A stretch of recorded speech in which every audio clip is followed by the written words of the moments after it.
Second Minneapolis Somali cop arrested for disturbing crime on white woman, proves big problem in Muslim-dominated MN.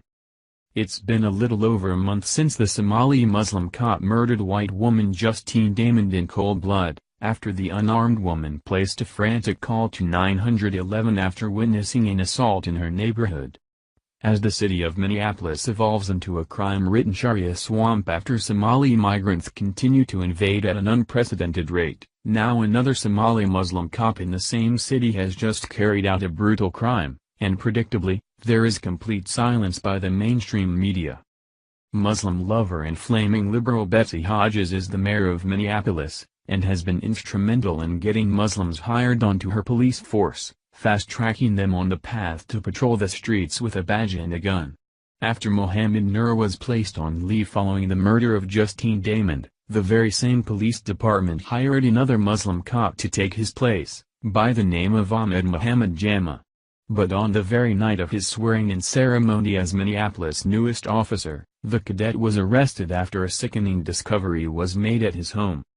As Mayor Betsy Hodges continues to gamble with the lives of Americans by getting unqualified Muslim migrants jobs at the police department, now another eerily similar incident is taking place in Minneapolis involving an unarmed woman and a female-hating Muslim.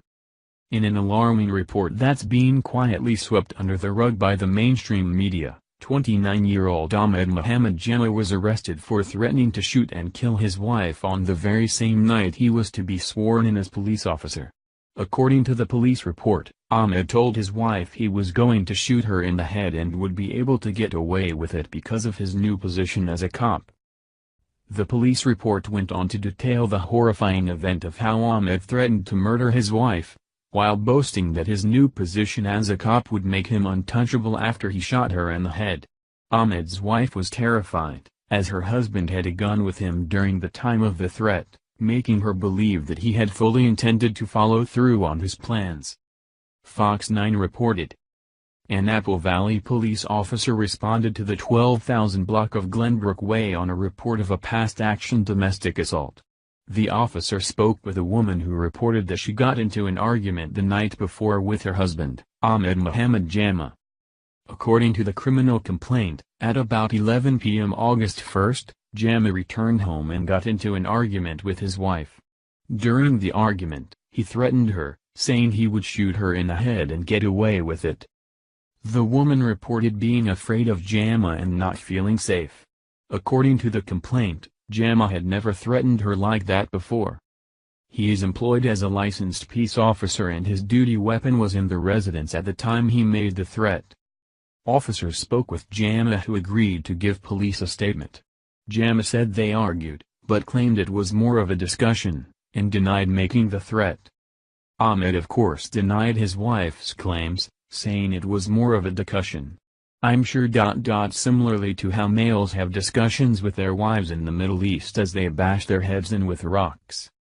Ahmed was fast-tracked into the police cadet program, eerily similar to how Muslim killer cop Mohammed Nur got his badge and gun, as his status as a migrant was the only qualifying factor in landing him the job. Here we freaking go again.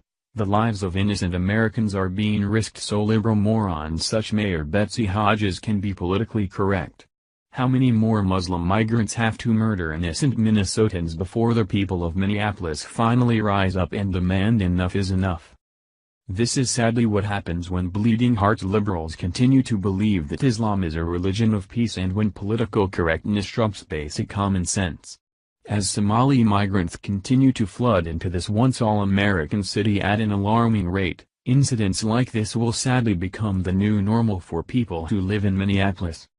Thank you for watching this video. What do you think about this? Share this on Facebook and Twitter along with your comments.